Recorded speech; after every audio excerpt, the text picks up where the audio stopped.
I said I will never have a why I left the left video. I promise you that. Whoa.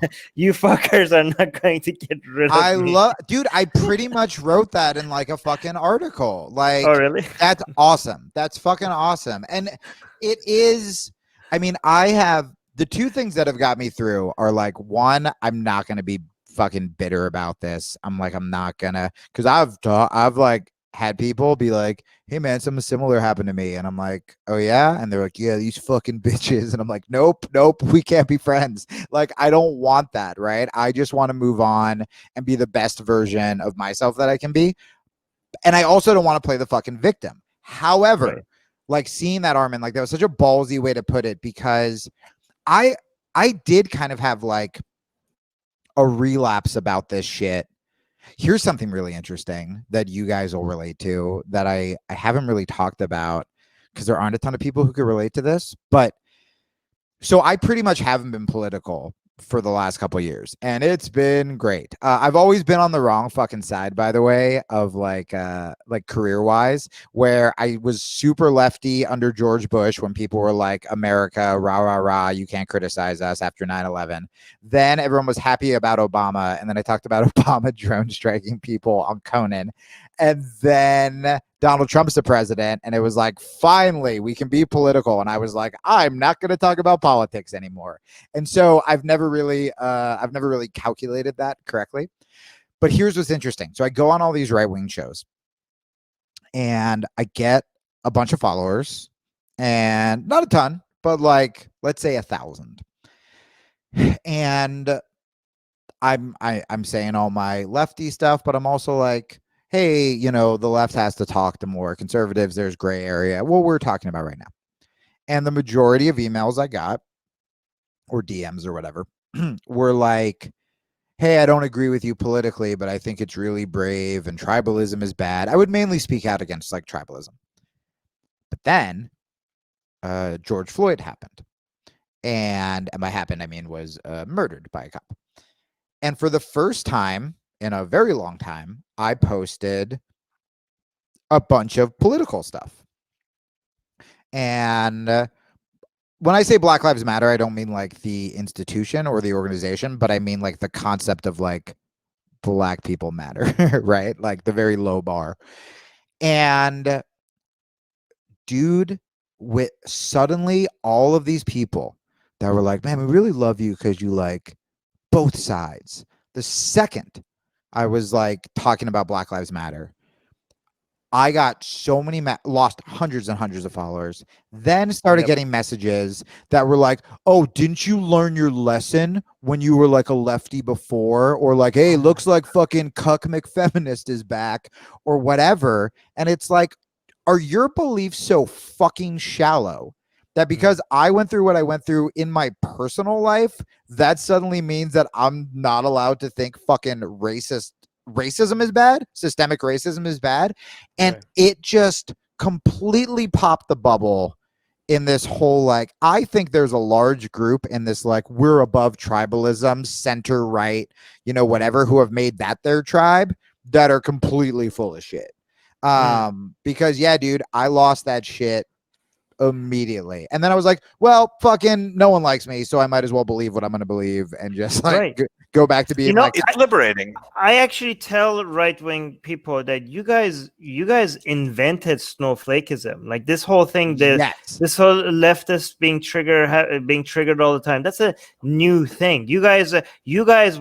You started cancel culture. We're like, oh, this is too sexy, or two people kissing, and this should be banned. Right. Or video games, or we should cancel video games. He's not wearing an American flag lapel. He shouldn't be the president. Like, it was fucking crazy. Even the university culture. Like, if you look at any of these Christian universities, like Liberty University, Bob Jones University, the restrictions they have on free speech there, are absolutely, like, they're miles and miles beyond anything else that you've seen anywhere. But anyway, if we could all just admit that we're all fucking hypocrites, that we all have our beliefs, and that like we can be open to conversation, because we are. Like, all of us are fucking hypocrites. All of us have been triggered. All of us have been snowflakes. All of us have been, this and that. All of us make an issue political when it's our side. I mean, how many times do you literally see, something will happen and the left will be like, oh, here comes the right making it all political. And then there's like a school shooting. And then the right will go, here comes the left making it all political. Well, what's wrong with making things political? I know. Like, what does it mean? If something's political, it just means that you're elevating something that you feel strongly about. It means that guy's saying something that I don't want to fucking hear. So I'm going to say he's using it to be political. Yeah, and I don't even know what's wrong with that. Why is it bad? Like, we all live in a society where we want. But anyway, so I wanted to actually get, like, for the, because we've been talking about this for a while, but I want to talk about the comedy as well. But Armin, go ahead, say the last thing. Just one thing. Like, I noticed how, I got so many people like unfollowing me and abandoning me and giving up their patronage when I said, do not resist the arrest. Whatever your color of your skin is, do not resist the arrest. That's going to put you in danger if you resist the arrest. So a lot of left-leaning people thought that I was being racist and leftist and left me, right? But then now this Trump thing, I can tell you a lot of the people that were clapping are like, yes, Armin, tell them. Now they're all crying. I'm collecting MAGA tears. That's what I call it. Yes.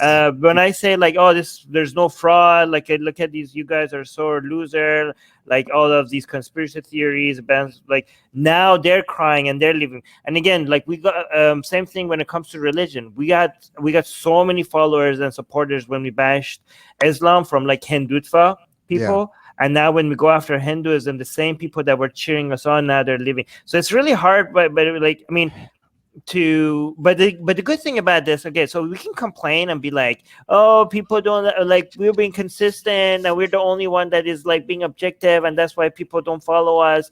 But to be fair, the people that stay with you, yes, they stay with you, like after all of this stuff. Yeah, well, it's enduring.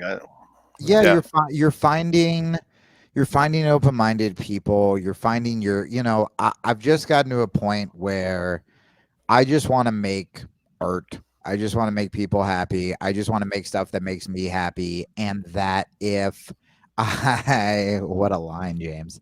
And that I will, I'd rather have that 1,000 true fans and live in an apartment my whole life, but do dope shit with like cool people that I actually like respect, then I would have as much money as I had when I lived in Brooklyn and just be fucking miserable and not know what I'm doing dude, like my depression has like not gone away. Like I still, it'll flare up when things happen or when this shit comes up or whatever.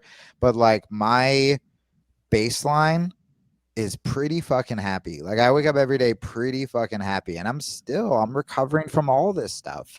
But I believe what I believe for the right reasons. I'm not seeking out confrontation. I'm seeking out joy and like me trying to be happy and trying to make other people happy. And it's all those bullshit cliches and platitudes you hear about, leading with love, loving yourself, all this stuff. And that's all I've been doing over fucking quarantine. That's how the album came out. That's how these like Instagram sketches came out. That's why I'm like fucking doing wrestling, what I wanted to do since I was a kid, like everything.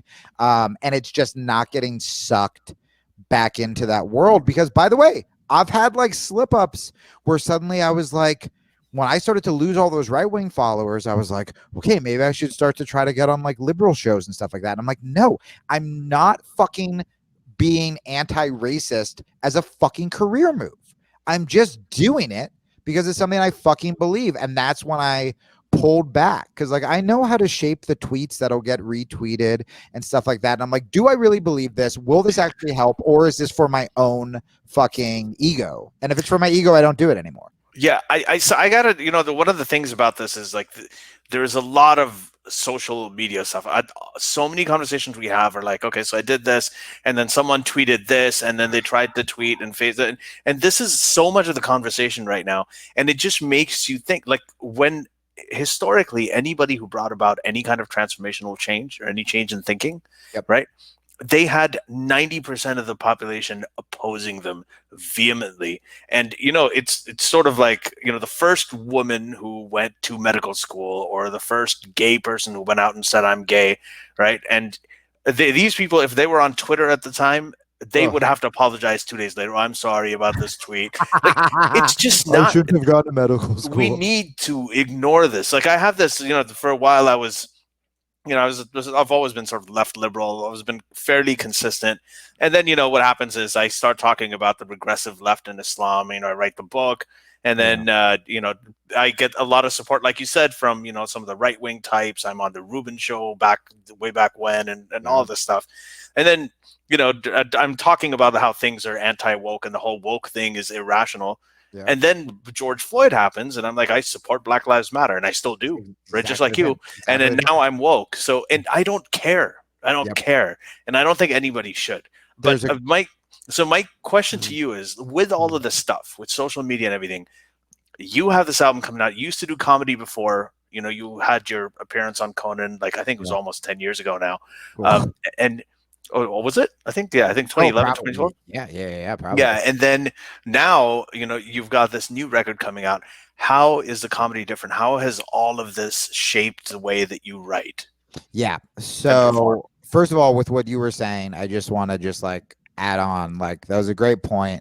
There's a line, and I don't know the exact quote, but it's something about how revolutionaries are always the one with arrows in their back, Mm-hmm. And you are right about social media. And it's funny, have you ever tried to explain to a family member or someone who's not in political Twitter, Maddie Iglesias tweeted something to this guy, and then he retweeted, and they're just like, I don't know any of these people. I don't give a fuck. Yeah. It's not real. It's not real. I live in Arizona now. I've only lived in LA and fucking Park Slope, Brooklyn.